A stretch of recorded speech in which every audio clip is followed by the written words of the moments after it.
Gracias por estar nuevamente.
Yo me la pasé leyendo todo el cuento y nadie lo escuchó. Pues bueno, les decía que ojalá y ahora sí lo escuchen. Pues leí todo un fragmento del cuento, ya no lo voy a repetir.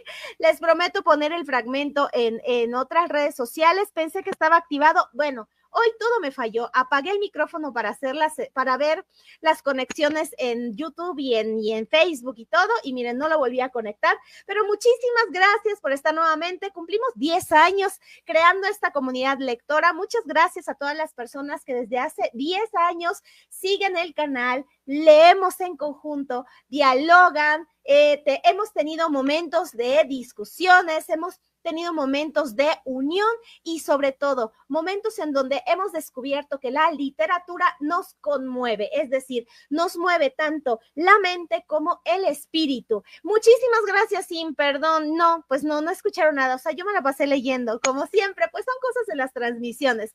Hola, Ed, muy buenas noches. Sí, una disculpa, estaba leyendo la primera parte, o no la primera parte, sino cómo es que Sherezada empieza en esta historia. No leí el principio y ahorita vamos a platicar por qué. Leí la parte más importante donde el visir le comparte a Sherezada porque está muy triste y cuando Sherezada le dice que quiere casarse con el rey para salvar a todas las hijas de los musulmanes para que el rey no las siga asesinando, porque cada noche tomaba una mujer virgen, la poseía y a la mañana siguiente la asesinaba y así fue durante 3 años debido a la infidelidad de su mujer.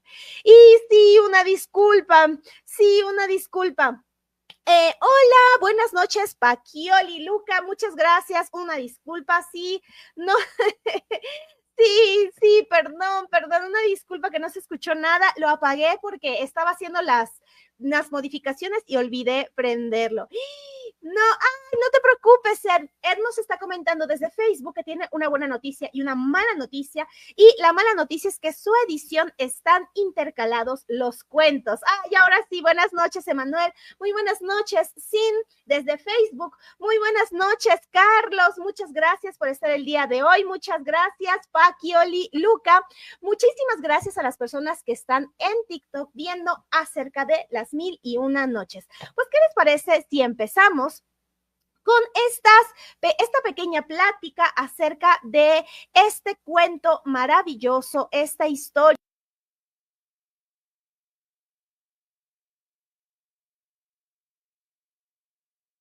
Digo, esto está súper raro. Pues bueno, ¿qué les parece si empezamos?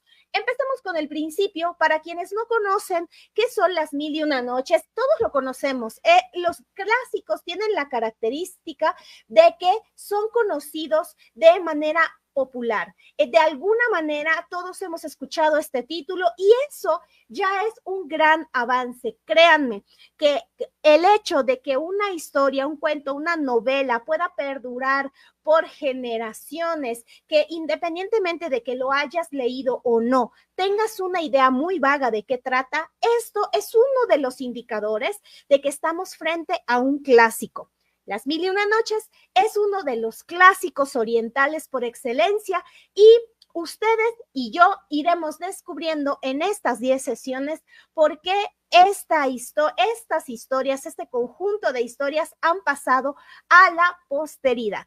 Vamos a empezar con lo más importante. ¿De dónde viene? Bueno, son unos textos árabes que han tenido traducciones y vamos a hablar hoy de las traducciones porque gracias a ellas es que nosotros el día de hoy vamos a leer este libro.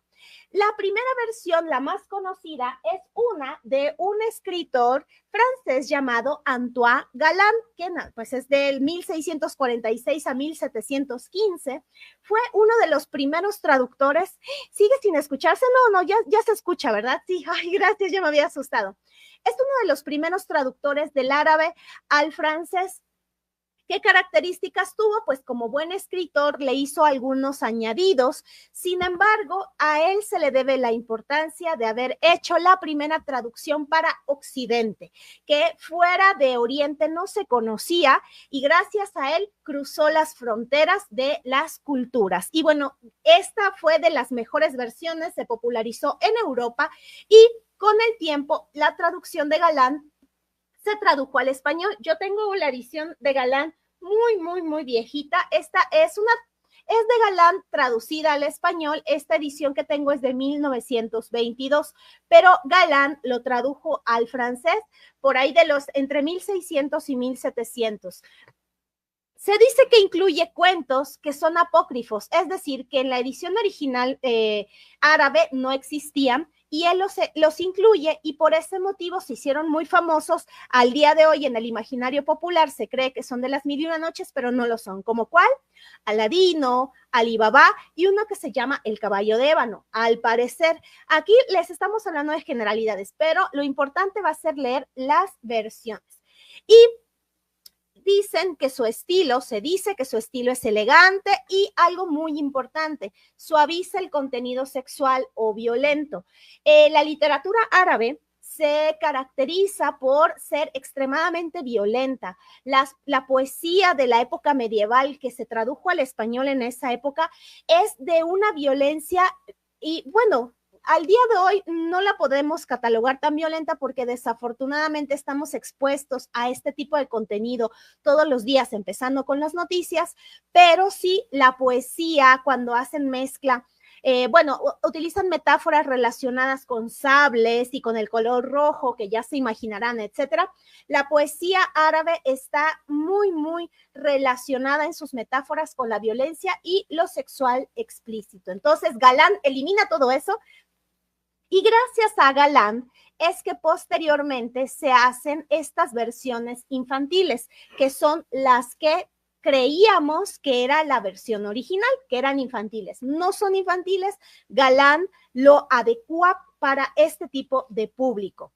Y pues bueno, esta es una de las primeras ediciones. A Galland le tenemos que agradecer que las 1001 noches hayan brincado de Europa y posteriormente a Latinoamérica.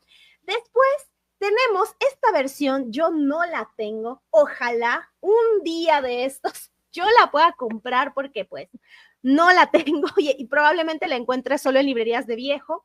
Es la versión de Richard Burton, que la tradujo al inglés directamente del árabe en el siglo XIX.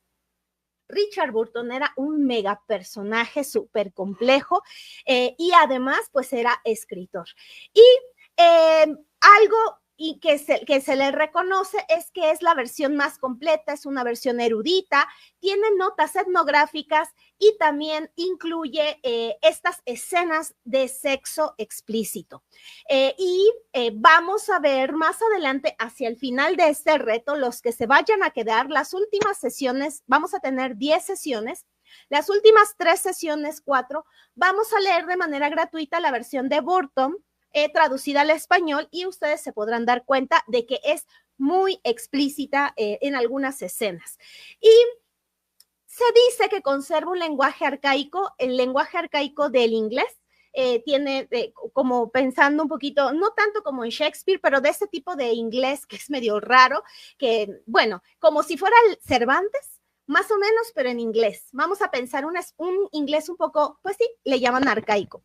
Y tiene la crudeza, y las imágenes sexuales de la poesía árabe. Esa es otra de las versiones para quienes gustan de tener estas colecciones. Yo debo manifestar que soy fan de Las Mil y Una Noches desde mi primera versión. Este fue el primer libro que yo escogí. Yo, Damiana, tenía 10 años cuando me dieron a escoger entre este y las fábulas de Iriarte, si no me equivoco. Y escogí esta versión, o sea, esta versión me ha acompañado 31 años, aproximadamente 32 años me ha acompañado este pequeño libro. Es una editorial que ya ni existe y es una versión adaptada de la versión de Galán, o sea que es sumamente infantil, bellísima. Yo le quería poner a mi hija Sherezada porque me fascinó este libro y como ven está todo deshojado porque es mi libro favorito. Y a partir de ahí tengo la fijación de tener varias versiones de Las Mil y Una Noches. Como ven, tengo la de Galán y ahorita sigamos con las otras. Entonces, quien quiera coleccionar Las Mil y Una Noches, pues les recomiendo, si pueden, si está en sus posibilidades, encontrar la versión de Galán. Después tenemos otra versión que también es de un escritor llamado Andrew Lang, que igual lo hizo en el siglo XIX, que también es una adaptación al inglés, solamente que él le hace una adaptación infantil. Entonces, para el público de habla inglesa, las historias que conocen mayormente el público infantil es debido a la de Andrew Lang. Y esta versión es de dominio público actualmente, la pueden encontrar, si no me equivoco, en LibriVox. Está, creo, en audio y en Proyecto Gutenberg. Proyecto Gutenberg tiene muchos libros en inglés, entonces ahí encuentran el de Andrew Lang. Pues es una versión simplificada, ilustrada, es para infancias, para adolescencias, muy parecido a lo que en el imaginario existe. Y como se han de imaginar, pues todas estas partes violentas y eróticas están o dulcificadas o netamente eliminadas. Y esta es la versión que yo estaré utilizando mayormente. Las primeras 7 narraciones, las primeras 6 o 7, vamos a estar utilizando en la versión gratuita en la página web la versión de Vicente Blasco Ibáñez, que le llamó Las Mil Noches y Una Noche, que es esta que tengo acá. Y esta fue la primera versión del árabe al español que conservaba los elementos violentos y eróticos. Y entonces, pues en su momento, Blasco Ibáñez estaba muy contento, se sentía pues que había logrado un gran trabajo al haber creado una versión para las personas de habla hispana mucho más fieles, una versión mucho más fiel al original en árabe. Entonces, sí, es como una novela, los cuentos narrativamente a mí me encantan, tiene todo lo necesario para que te deslumbres y pues también agrega estos elementos eróticos que en aquel entonces cuando Blasco Ibáñez hizo la traducción pues eran un escándalo. La verdad es que ahora muchos cuentos en Wattpad, o sea, ahora Las Mil y Una Noches se quedan cortas comparada con las historias que encontramos en Wattpad, pero bueno, en aquel entonces era algo inusitado. Y también incluye los cuentos que son famosos, pero también debo reconocer que hay cuentos que incluye, como que le cambió los títulos, algunos, o sea, como que el título histórico había sido uno y él le cambia, lo vuelve un poco más poético, pero sí conserva bastantes cuentos. Hay unos desconocidos que son bellísimos y que los incluye, pero bueno, lo que ocurre es que más bien la gente toma del libro de Blasco Ibáñez y hace una selección, pero son 2 tomos, como pueden ver, son 2 tomos grandotes, o sea que sí tiene bastantes cuentos, que esta es la versión que van a estar leyendo de manera gratuita. Ojo, pueden leer la versión que tengan, no importa. Las primeras 6, 7 cuentos, estoy haciendo una lista de las versiones que tenemos en la comunidad por Telegram. Si no se han unido, vayan a Facebook en el enlace de Telegram y ahí van a poder unirse a la comunidad. Y ya estoy haciendo la lista de los 6, 7 cuentos que tenemos todas las personas en todas las ediciones. Hay quien tiene una edición de Galán, hay quien tiene, de Akal, de la edición de Porrúa, de la edición que yo tengo de Blasco Ibáñez, y ahí estaremos eligiendo los 7 que coincidimos. Y estaré agregando 3, 4 cuentos exclusivamente la versión de Burton, porque pues es la que se dice que es como más explícita y pues está reto lectores para personas adultas. Entonces, ¿qué mejor que leer un clásico hecho para personas adultas, o sea, nosotros?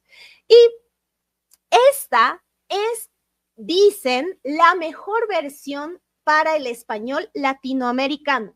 Es la versión de Rafael Cancinos Asens, un cubano.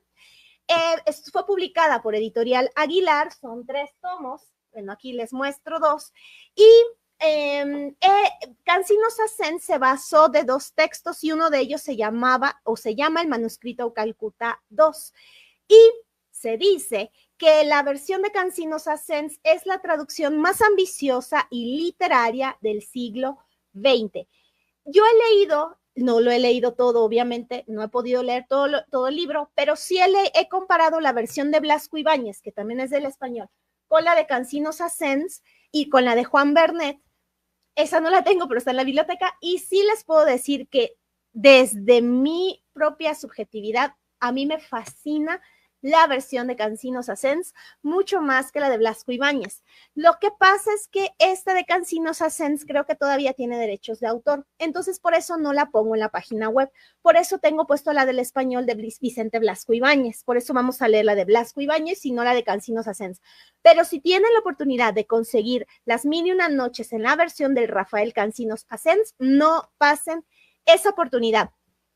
Jorge Luis Borges dijo que era la mejor traducción hecha al español porque combina erudición y belleza literaria. Además que Cancinos Asens pues fue mentor de Jorge Luis Borges. Y Jorge Luis Borges, para hacer este tipo de reconocimientos, de verdad es que está hablando de plumas excelsas. Otro autor que Jorge Luis Borges reconoció como un gran escritor fue justamente Alfonso Reyes, el mexicano Alfonso Reyes. Entonces, también Jorge Luis Borges dijo que Alfonso Reyes era uno de los mejores escritores mexicanos. Pues bueno, la versión de Rafael Cancinos Asens es una de las mejores, las más eruditas y las más literarias, las más bellas del siglo XIX. También conserva los pasajes eróticos, también conserva los pasajes violentos, pero no tanto como Burton. O sea, de todas las versiones, Burton aparentemente es el más violento, pues, o sea, el que dijo, a mí me vale, yo lo publico como está, con el lenguaje violento que originalmente tiene Las Mil y Una Noches, yo lo voy a conservar ese lenguaje trasladado, traducido, en ese caso, para el inglés, ¿no?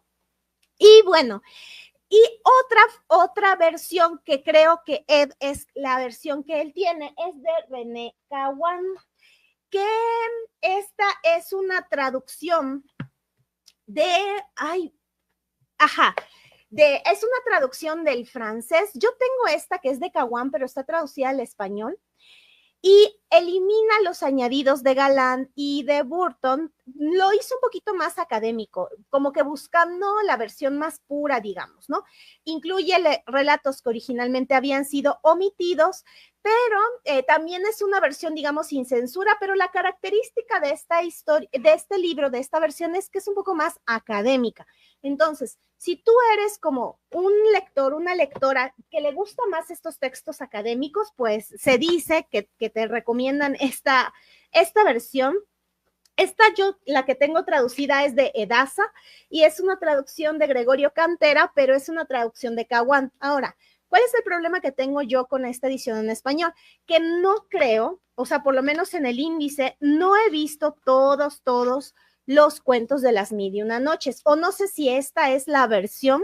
Como no he podido ver la versión original, yo tengo la traducción al español de Cawan, no sé si realmente estos 2 tomos son de Las Mil y Una Noches de manera completa, pero bueno, esta es la de Cawan, pero pues es muy académica, de verdad yo no la he leído, me he quedado más con la versión de Cancinos Asens, pero bueno, es importante conocer las versiones más importantes porque de acá se han derivado muchas, por ejemplo, la de Porrúa también tiene elementos combinados de estas principales y por eso creo yo que es importante que empecemos con esto, ¿de dónde proviene? Y bueno, esta otra, la versión que es de Juan Verdet Ginés, que es español, Esta yo no la tengo, pero la he leído en la biblioteca. Y también Juan Vernet tradujo, se me olvidó el nombre, este libro religioso de los musulmanes, que no me, ¿tú te acuerdas cómo se llama? No me acuerdo cómo se llama, es como la Biblia, pero si hay alguien que profesa esa religión, les pido una disculpa, se me olvidó. Tengo ese libro de Juan Vernet, esa traducción de este libro religioso. O sea, él fue, digamos, un arabista, entonces tiene varias traducciones, pero como bien dice la diapositiva, sí tiene una de las traducciones más académicas. Van a encontrar términos árabes, van a encontrar notas al pie de página, pero la lectura no es tan literaria y eso significa que no se disfruta tanto. Es decir, Juan Vernet se enfocó más en el proceso de traducción y en entregar tal vez un texto mucho más cercano a su idioma original, sacrificando un poco el lenguaje literario, algunas figuras, porque ese es un dilema que siempre tienen las personas traductoras. Cuando van a traducir, ¿a qué le van a dar importancia? ¿Al lenguaje? ¿A traducir el lenguaje o a traducir los acontecimientos? Aunque las palabras que se usen no sean precisamente las traducciones más fieles. En el caso de Juan Vernet se decanta por hacer una traducción mucho más fiel, por tratar de respetar mucho más el lenguaje, a cambio de sacrificar esta parte un poco más literaria. Pero bueno, también es una gran versión, se vende en librerías de viejo, está en medio uso, carísima. Ay, no. O sea, yo necesito la versión del Richard Burton y la versión de Juan Vernet. Con estas dos, yo soy más que feliz, porque ya tendría la de Galán, la de Blasco Ibáñez, la de Rafael Cansinos Assens, ya tengo la de Caguán, solo me faltan dos versiones y seré muy feliz. Y bueno, creo que estas son ya todas, sí, esas son todas las traducciones. Quería comentar con esta parte un poco más la genealogía de las Mil y Una Noches, para que cuando ustedes platiquen en algún momento sobre este libro, lo primero que tengan en cuenta es saber qué versión están leyendo, porque dependiendo mucho de la versión es el acercamiento que van a tener. Yo creo que si es la primera vez que leen Las Mil y Una Noches y su primer acercamiento es Juan Vernet, no creo que sea una experiencia completamente satisfactoria.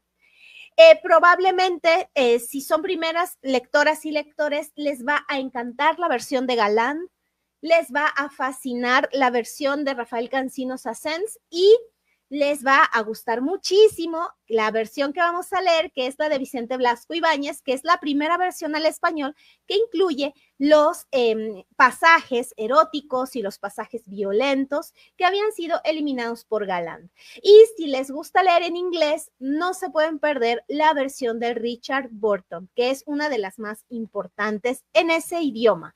Y ya voy a compartir los comentarios en Facebook.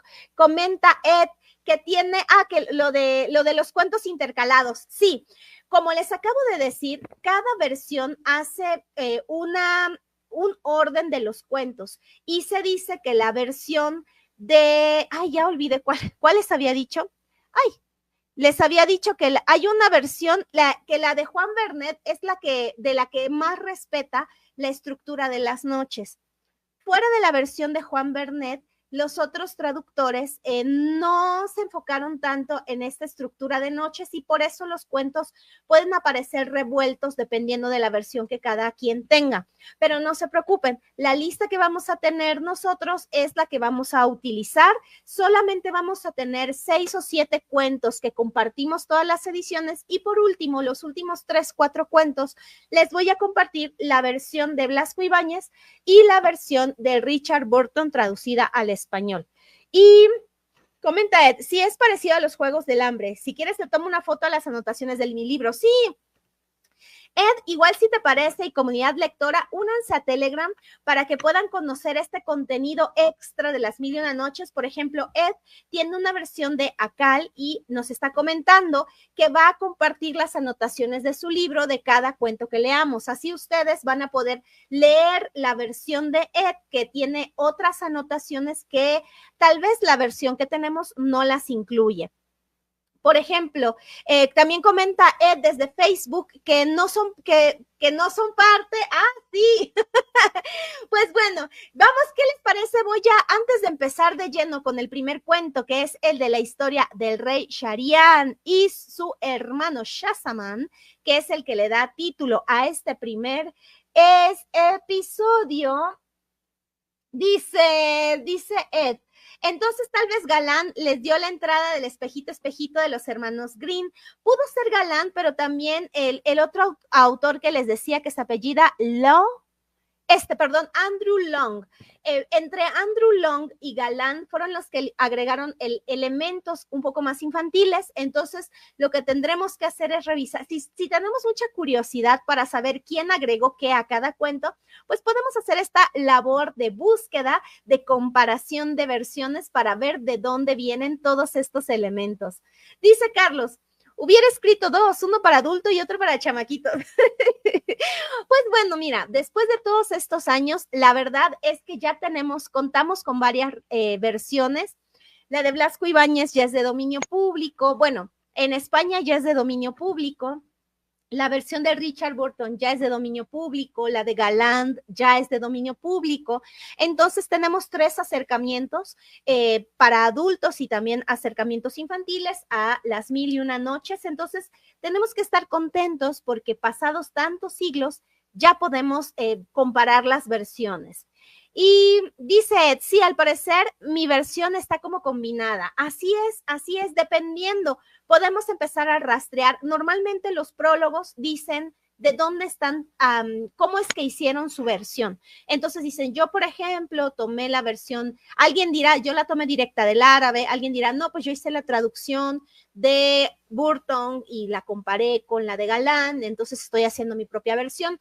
Eso va a ser interesante que ustedes vean de dónde proviene la versión que ustedes van a leer.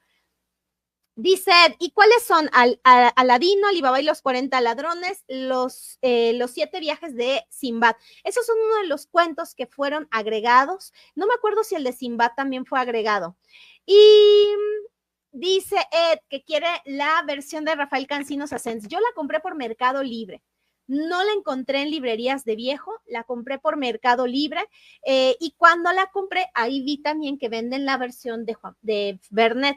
Entonces, Paquioli dice, Corán, ¡ay, gracias! El Corán, sí, Paquioli. Ya me equivoqué, no sé si es Juan Bernet o Bernet, tradujo el Corán. Es la versión que tengo, es un poquito pesada y ahora me quedo pensando si no es pesada debido a la traducción, pero es la única que tengo y justamente es de Bernet. Y sí, cuando leí Las Mil y Una Noches en la versión de Bernet en la biblioteca, sí es pesado también, lo empiezas a leer y llega un momento que como que te aburre y con Cancinos Asens no se pasa. Ándale, el Corán, Emanuel, sí, muchísimas gracias. Dice Ed en Facebook que su introducción y notas es de Paulo Lemos Horta, prefacio de Omar El Akkad y posfacio de Robert Irving. Ok, entonces es una nueva traducción. Pues sí, hay muchas personas actualmente que son especialistas, son arabistas, entonces es muy probable que estés con una nueva versión, Ed, y eso está súper bien, porque es otra forma las traducciones son maravillosas. Por eso, las personas mexicanas que son bilingües, que hablan maya, español, zapoteco, español, náhuatl, español, y en general cualquiera de los 68 idiomas de nuestro país, tenemos que estar agradecidos con todas las personas bilingües que hablan alguno de los 68 idiomas y además hablan español, porque gracias a todas esas personas es que tenemos esta riqueza cultural como nación. Lo estamos descubriendo con Las Mil y Una Noches, pero no nos tenemos que ir tan lejos y simplemente volteando hacia nuestro propio país, a las historias que se cuentan en los 68 idiomas de México, vamos a descubrir la belleza y la variedad, la miríada, el abanico de perspectivas literarias que existen. El año pasado tuvimos una probadita cuando leímos las narraciones mayas de Campeche. Pues bueno, esa, como les digo, es una probadita. Hay muchísimas más. Dice Sin, para mí sería mi primera vez. No, pues maravilloso. Vamos a leer, como les digo, en la versión gratuita. La versión gratuita que va a estar en la página es de Vicente Blasco Ibáñez, es erótica. Yo la calificaría así, erótica. Parece que Richard Burton es un poco más violento. Yo calificaría la de Vicente Blasco Ibáñez como erótica y la van a leer gratuitamente en la página web, que siempre les comparto los enlaces, lo pueden ver en el Instagram. Cintia dice, tengo la de Porrúa. Ahí nada más tendrías que ver sin la genealogía de tu versión, quién hace la traducción y de dónde se basa, para que tú puedas ver más o menos qué perspectiva vas a leer. Y dice, y el libro desapareció como el de las 1001 noches. Dice Carlos, si eso no viola los derechos de autor de cada quien, hay una ley, Carlos, hay una ley de los derechos de autor que en México dice que las obras literarias se convierten de dominio público después de 100 años de muerto el autor.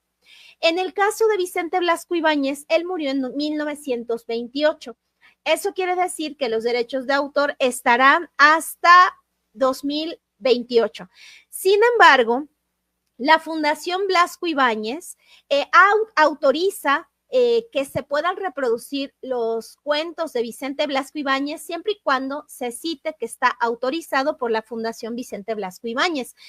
Hace unos años yo le solicité la autorización a la fundación y me la dieron, o sea, de verdad que es por un correo electrónico y te dicen, sí te lo autorizamos, nada más di que está autorizado por la fundación. Entonces yo tengo esa autorización, es una autorización que se consigue por correo electrónico. Así se publicó este libro. En la nota legal dice que con autorización de la Fundación Blasco Ibáñez, con su autorización, pero legalmente, o sea, porque en España sus leyes de derechos de autor son menores. No recuerdo si es a los 50 años o a los 70 años de fallecido el autor que las obras se vuelven de dominio público, pero en México es después de 100 años que el autor falleció.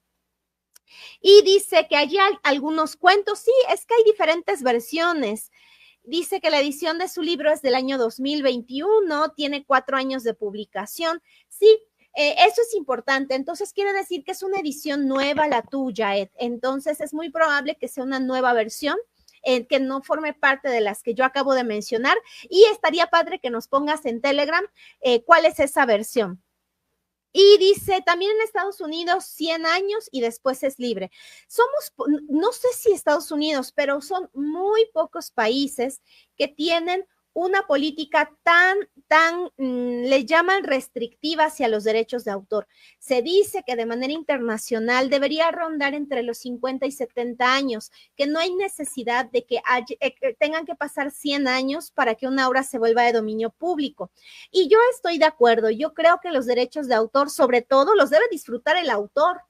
O sea, porque pues es su propiedad intelectual y debe de vivir económicamente de su propiedad intelectual. El hecho de que pasen 100 años, a mí me suena que es como para que los descendientes del autor puedan vivir cómodamente, lo cual a mí, yo tengo mis reservas, ¿no? ¿Por qué los descendientes iban a vivir bien y el autor en su momento tuvo que pasar muchos sacrificios con su propia obra, ¿verdad? Pues bueno, muchísimas gracias en TikTok por las personas que están viendo la transmisión. Una disculpa para las personas en YouTube. Prometo que para la próxima semana estará mejor este tema de del no sé qué le hice a todo esto de las cámaras. Pues bueno, ¿qué les parece si para finalizar vamos a empezar con el principio? Y es justamente la historia de Sherezada. Sherezada aparece en esta historia como la salvadora de las mujeres musulmanas dentro de los límites del reino de Shariar, porque él se vengó de la infidelidad de su mujer.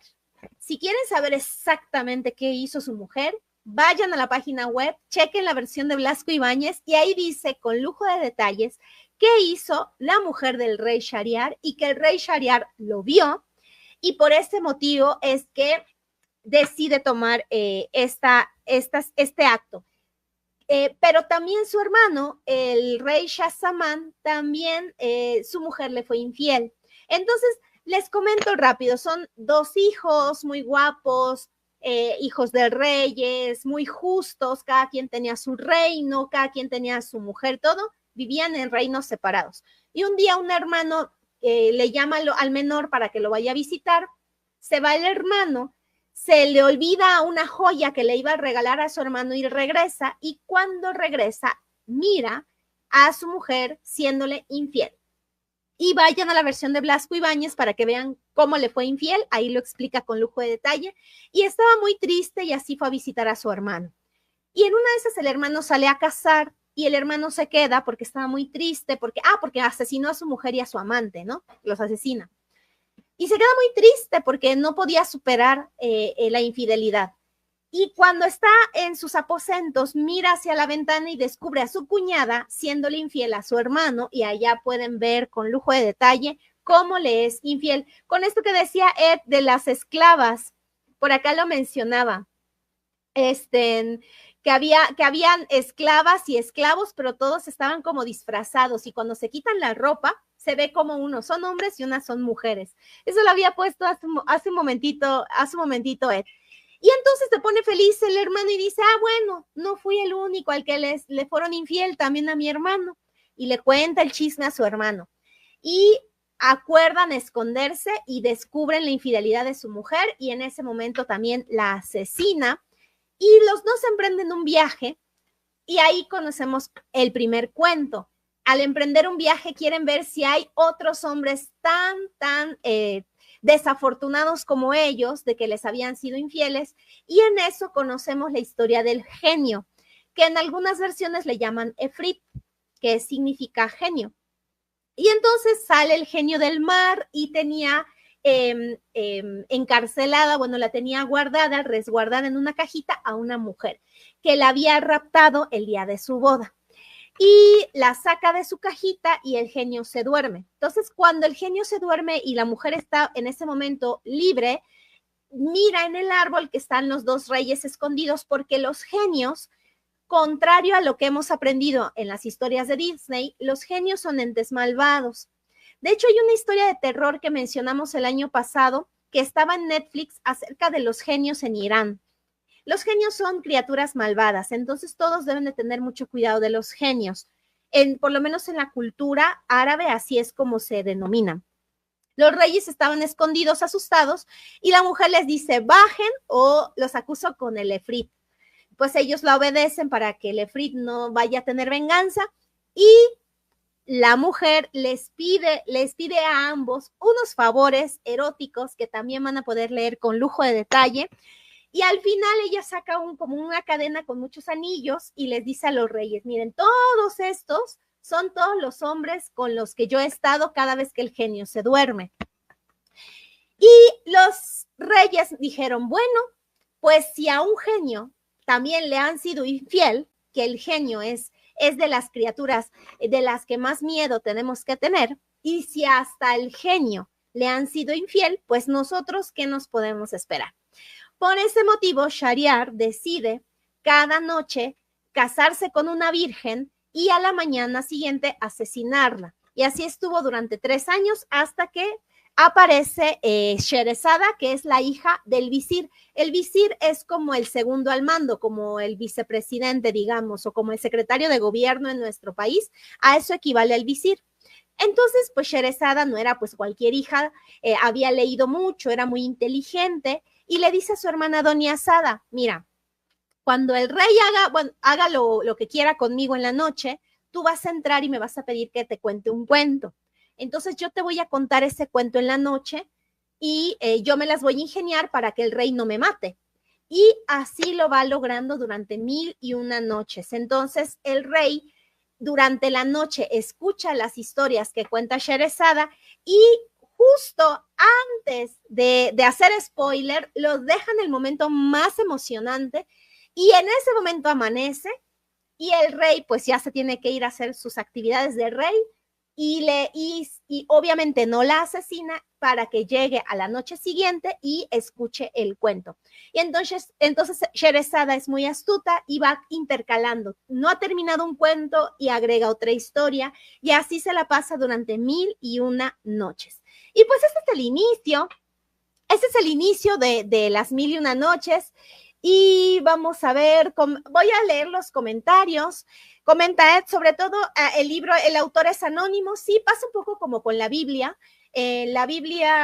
judeocristiana, son diferentes libros que en los concilios decidieron unir y entonces los conocemos, pero de hecho se llaman el libro de Génesis, el libro del Éxodo, el libro de Corintios, cada libro, y se supone que han sido varios los autores y los unieron en lo que llamamos la Biblia. Esta es una de las características de las historias de las culturas milenarias, que no es esta versión occidental de que el libro está hecho por un autor, sino que son creaciones colectivas que pasaron de boca en boca durante muchos años hasta que alguien decide trasladarlas al papel. Lo mismo pasó el año pasado cuando leímos las narraciones mayas de Campeche. Ese libro fue el resultado de grabar historias que se sabían personas mayores de la tercera edad o incluso gente madura, y se trasladó a un libro, pero son creaciones colectivas. Eso también forma parte de uno de los indicadores de la literatura clásica.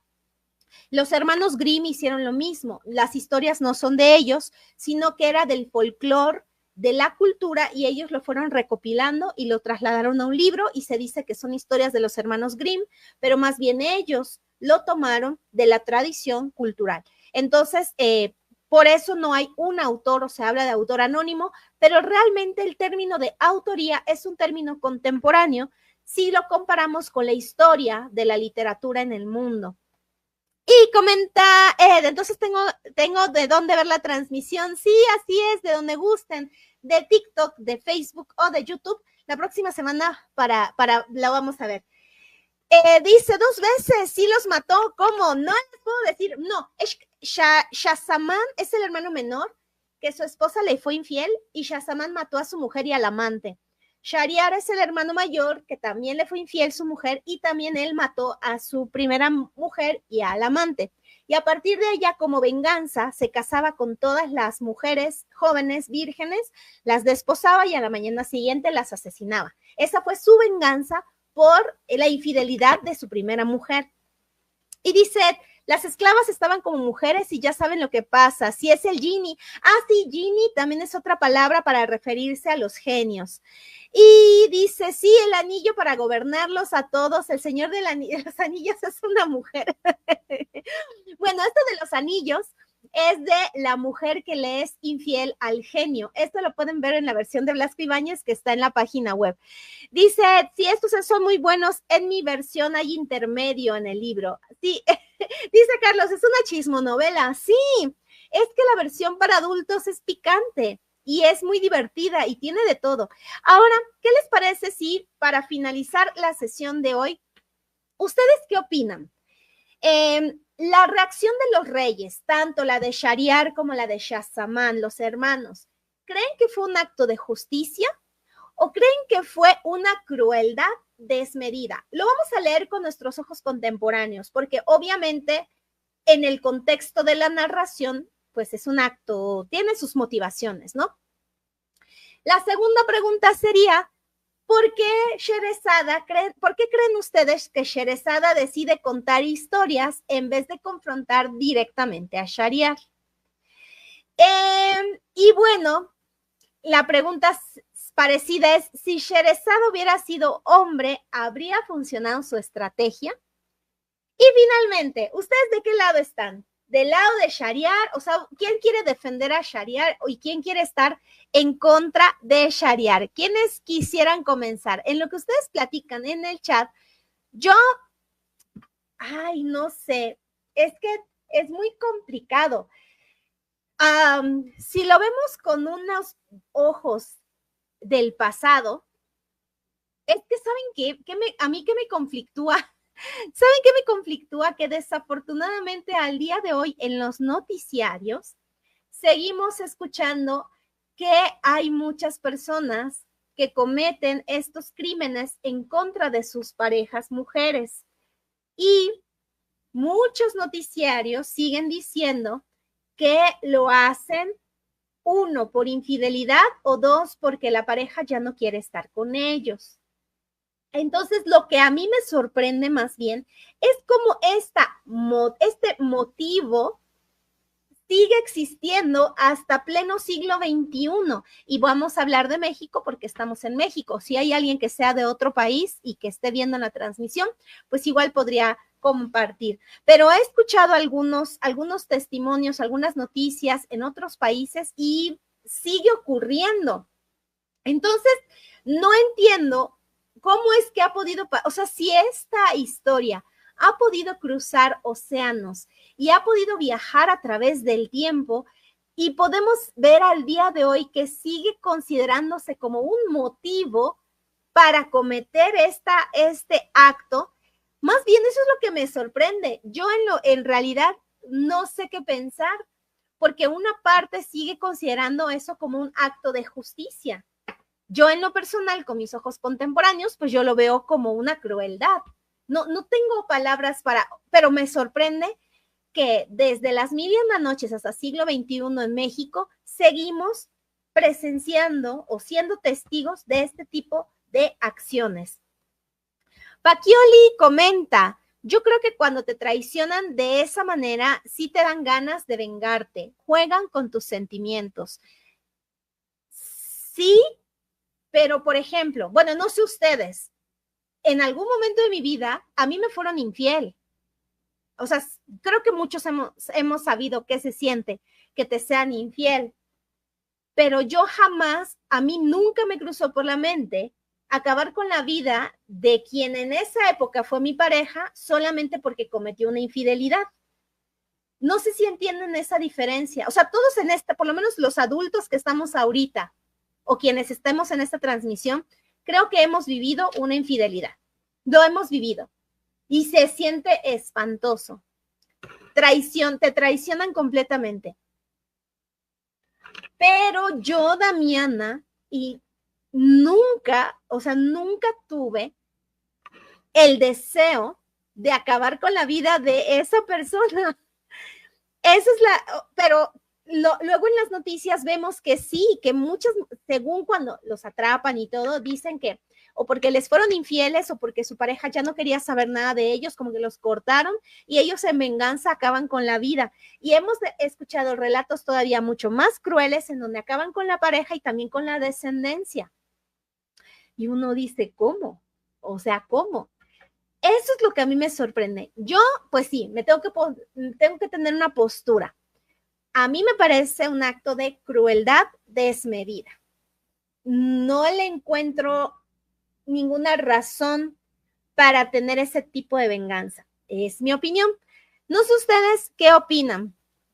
Dice Pacchioli Luca, y como son príncipes, tienen ese poder para hacerlo, porque si fueran plebeyos, pues ni modo a apoquinar. Pero has dicho algo muy importante, Pacchioli. Tienen poder porque eran príncipes y son reyes, cada quien tuvo su propio reino. Y eso se relaciona, creo yo, con lo contemporáneo. Las personas que realizan estas acciones sienten que tienen un poder por encima de la otra persona. En el caso del cuento, pues sí lo tienen, evidentemente son reyes. No había alguien más arriba que ellos, ¿no? Entonces, pues la justicia está creada a su medida y por eso, dentro de su contexto, pues sí, era un acto de justicia. Pero creo que esto que tú dices continúa el día de hoy, o es gente que siente que tiene el poder para terminar con la vida de otras personas. Has dado en el clavo, poder, este sentimiento de poder. Muchas gracias por compartirlo, Pacchioli. Comenta Emanuel, este es el gran mensaje de las 1001 noches, es que contar historias nos salva. Quizás todo el embrollo es una metáfora de la grandeza humana de crear y contar historias. Así es una de los motivos por los que este es un clásico. ¿Cómo es que hubo una mujer que logró desafiar la ley de un rey a través de la literatura? Y sí, como bien dice Manuel en Facebook, la literatura nos salva. En el caso de la historia, literalmente le salva la vida. Pero yo creo que podríamos trasladarlo como una metáfora contemporánea, por lo menos yo sí lo veo así, vamos, que pues por algo estudié literatura. Yo en lo personal sí creo que la literatura a mí, Damiana, me ha salvado en el ámbito personal y también me ha salvado en el ámbito profesional. Pero yo creo que sin necesidad de estudiar literatura, todas las personas vamos al cine, todas las personas miramos películas, todas las personas escuchamos canciones y siempre hay una película, una serie, una telenovela o una canción que sentimos que nos salva. Y sí, la literatura tiene este poder de salvar nuestra inteligencia y nuestro espíritu. Es otra de las manifestaciones de que tenemos un espíritu o como ustedes le quieran llamar. Hay una parte interna que nos salva en el momento de leer una historia, de mirar una película, una serie de televisión o escuchar una canción. Así es, yo estoy de acuerdo con eso, la literatura salva, o la narrativa, o la poesía, que pueden ser canciones, películas, series, novelas, cuentos. Dice Carlos, ya también pasé por eso, no pasó nada, ni sentí nada, dice Carlos. Ay, no, dichoso que no sentiste nada. Ay, no, yo sí sentía que me moría cuando me pasó. Dice, sí fue muy cruel porque ¿por qué no mejor era exiliarlos del reino y dejarlos? Pobre, pues en mi libro dice que Sherezada decidió contar los cuentos como una enseñanza para el rey, para saber si había un cambio en su sentimiento. Y dice, si Sherezada hubiera sido hombre, hace lo que los esclavos con la reina. Sí, yo creo que sí, tienes mucha razón, Ed. Si Sherezada hubiera sido hombre, hubiera sido más bien un esclavo sexual, así como el de las reinas consortes. Tienes mucha razón, Ed. Esto no lo había considerado. Entonces, pareciera que desde estas historias, la literatura, la narrativa está relacionada con las mujeres. Qué curioso, ¿verdad? Y sí, los esclavos que están en estas historias normalmente tienen allá una actividad sexual predominante, ¿no? Y además están los clichés de las historias para adultos. Los clichés de las historias para adultos. No lo puedo decir explícitamente porque nos cuelgan, nos cierran las transmisiones, pero hay un cliché, súper cliché, mega, ultra cliché en las historias para adultos que lo podemos ver en Las Mil y Una Noches. Y se han de imaginar, porque ya Ed medio está explicándolo, pero se han de imaginar a qué cliché me refiero y está en Las Mil y Una Noches. Dice Ed, creo que en mi edición, como es actual, está vista de otro modo en una traducción actual en mi nota de mi edición, lo dice, sí, las ediciones actuales ayudan mucho con sus notas, pero bueno, nosotros aquí platicando, dice Carlos, es que el rey era bien chismoso. Dice Emanuel, antes y ahora hay violencia, la realidad es cruda y cruel, también es bella y grandiosa. No podemos tapar el sol con un dedo. La literatura no puede apartarse de la cruda realidad solo por una cuestión de autocensura o de corrección política. Así es, así es. Pero a mí, yo igual estoy fascinada con estas versiones. Por eso les quería poner la versión de Blasco Ibáñez para que conocieran esta parte que hay otras versiones en las que pues sí, lo eliminan porque las hicieron más como familiares. Y dice, sí, ya sabes, en Anaís, a mí también me salió ese cliché. Ah, sí, cierto. Sí, búsquenlo, lean la versión de Blasco Ibáñez. Y bueno, ¿ustedes de qué lado están? ¿Están del lado de Shahriar o están a favor de Sherezada?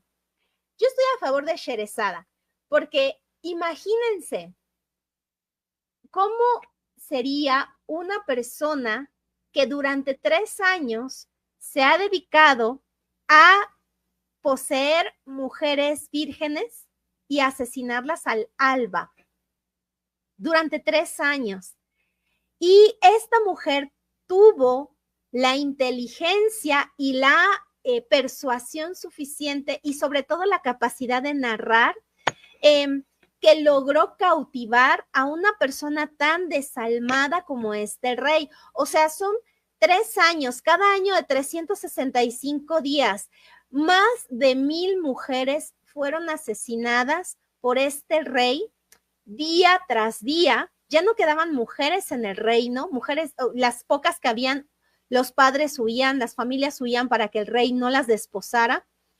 Y cómo después de más de 1000 mujeres es que Sherezada logra cautivar a este rey y logra aplazar su vida día tras día por 1001 noches. Y bueno, al final ya leeremos, pues valga la redundancia, el final de esta historia, pero lo que ahora a nosotros nos va a cautivar son algunas de estas historias que Sherezada le contó al rey para poder prolongar su vida una noche más. Y dice, debe estar el cliché. Sí está, pero no les puedo decir. Dice Pacchioli, creo que es injusta porque las demás doncellas no tenían la culpa. A fin de cuentas, se vengó matando a quien les hizo daño. Así es como que tomó su venganza para todo el género femenino, en vez bueno, también para la mujer en particular, ya sabemos sus tristes finales. Dice Manuel, a lo largo y a lo ancho de la historia de cada novela, cada cuento, cada poema, cada tradición oral responde a su tiempo. Pero lo interesante va a ser cómo nosotros y nosotras lo actualizamos en esta mirada contemporánea sobre estas historias para adultos que mezclan fantasía. Hay una historia que mezcla ciencia ficción que la vamos a leer y por supuesto incluye muchas escenas picantes para adultos. Y dice Carlos, pues de la chica esa, está difícil escribir su nombre. Pues le dicen Sherezada, Sherezad, Sharazet, Sherezada creo que es el más común. Hola Wilson, buenas noches, muchas gracias por estar aquí en Facebook y también muchas gracias para las personas que están en TikTok. Dice, pues yo creo que con Sharazad es mejor que la Mujer Maravilla, utilizó su cerebro, astucia e inteligencia y de eso hizo una distracción. Así es, y también no hay que olvidarlo, también respondió a su rol de esposa, porque también hay unas escenas en donde el visir, ella antes de contar el cuento o después de contar el cuento, pues el rey finalmente dice, no, pues ella es mi mujer, tengo que hacer lo que se hace con las mujeres, ¿no? Con las esposas, ¿no? Ahí lo dejo. Dice Pacchioli, creo que Sherezada decidió contar historias por miedo. No tenía fuerza física para enfrentarlo y porque sabía que que el poder de ella estaba en las historias. Así es. Y creo que también nos ha dado en el clavo, Pacchioli. Hay quienes nos destacamos por nuestro físico, por nuestra fuerza, que levantamos peso, que podemos, hay mucha gente que se destaca realmente por esta gran capacidad física que tienen.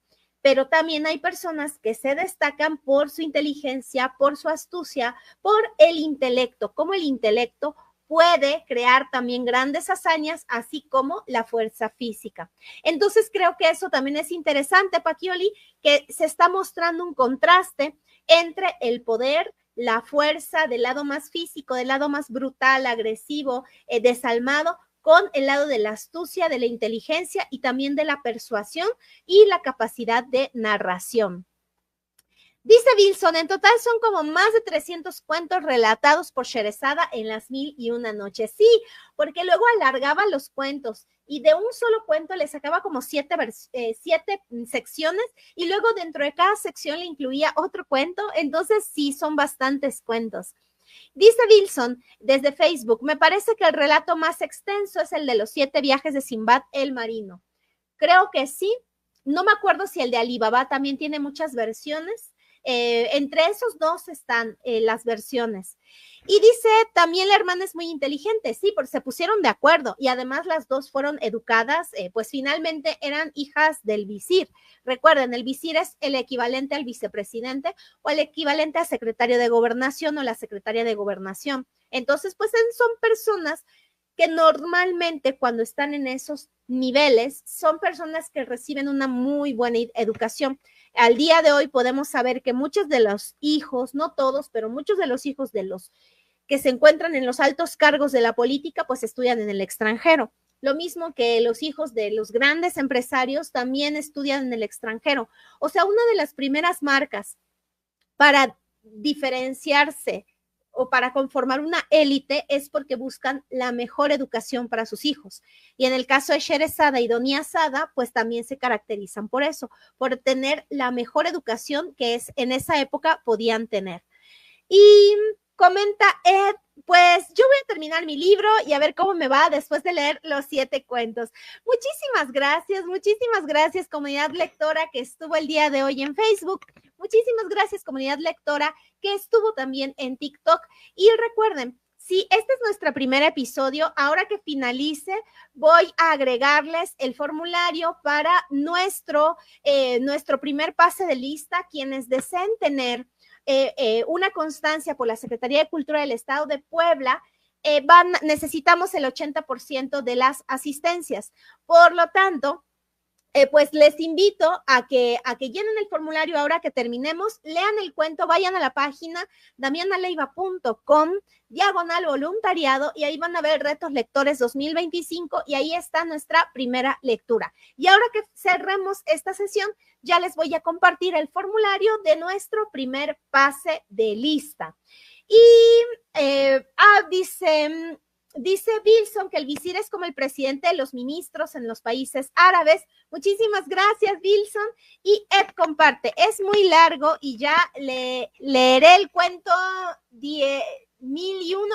Sí, el de Edgar Allan Poe. Ese nos lo compartió Wilson también, que había otro cuento de Sherezada. Sí, es cierto. Es un clásico. Y pues estoy muy contenta de que nos unamos a este nuevo reto lector para leer un nuevo clásico. Hemos leído ya varios clásicos en estos años y ahora le toca a uno de los clásicos en los que muchos escritores y escritoras se han basado o han mencionado que han sido determinantes en su formación. La lectura de Las 1001 noches. Con esto me despido, querida comunidad. Ahora que cierren, por favor, llenen el formulario. Lo voy a dejar también en la página web por si ustedes no lo han visto. Este va a ser el capítulo en donde se quedará tanto la sesión como el formulario durante una semana. En las siguientes sesiones será únicamente dentro de este día de los viernes para que el sábado y el domingo ya nos dediquemos a otras cosas. Entonces, por esta primera ocasión lo vamos a dejar toda la semana para que las personas se vayan uniendo. Y pues nuevamente muchísimas gracias desde TikTok, muchísimas gracias desde Facebook, querida comunidad lectora. Y antes de finalizar, comentaba Kioli, si los géneros fueran al revés, creo que no pasaría nada porque está más permitido ser infiel en hombres y no habría cuento. Y más en la comunidad árabe. Otro muy buen punto que has comentado, la infidelidad. De hecho, lo dicen en el cuento. Menciona que varias de las esclavas que estaban con la reina eran las esclavas del rey y obviamente al ser esclava incluía ser esclava sexual. Entonces para el rey era normal tener esclavas que tenían un uso sexual, pero la mujer no podía hacer eso. Tienes muchísima razón. Ahí está, el cuento 1002 de Sherezada debió ser la noche 1002. Muchísimas gracias, Paquioli. Me alegra que te haya gustado la historia. Les haré unas preguntitas más adelante. Y Wilson, ¿estará en Telegram? Sí, el cuento de la versión de Vicente Blasco Ibáñez ya está en Telegram, Wilson. Ya compartí el enlace y todas las semanas lo van a encontrar en Telegram, en la página web y también en las redes sociales. Recuerden, www.damianaleiva.com/voluntariado Retos Lectores 2025. Cumplimos 10 años, querida comunidad. Y Emanuel dice, hoy cumpleaños Vargas Llosa. Él siempre ha dicho la gran influencia que tuvo para él Las 1001 noches. Lo mismo García Márquez, así es. Lo mismo Jorge Luis Borges. Grandes, Edgar Allan Poe hace un homenaje en uno de sus cuentos. Realmente, las personas que por pasión nos acercamos a la literatura, Las 1001 noches es un obligado, y no crean que es un obligado de chino, tengo que leer por fuerza, no, es sumamente entretenido, sumamente conmovedor, y si es una versión infantil es bellísima, como la que yo leí cuando tuve 10 años, yo quedé fascinada de esta historia, pero ahora que soy mayor, leer la versión de Blasco Ibáñez, pues por supuesto que me da otra perspectiva de la vida, pues mucho más adulta. Entonces, no importa la edad, Las Mil y Una Noches es una de esas narraciones que siempre, siempre debemos leer. Y feliz cumpleaños a Vargas Llosa, pues feliz cumpleaños con todos sus asegúnes, pero es un escritor que tiene obras memorables, así es. Pues bueno, muy buenas noches, que estén muy bien y nos vemos en el pase de lista y nos vemos el lunes para nuestro próximo cuento. Que estén muy bien, buenas noches y hasta la siguiente. Adiós.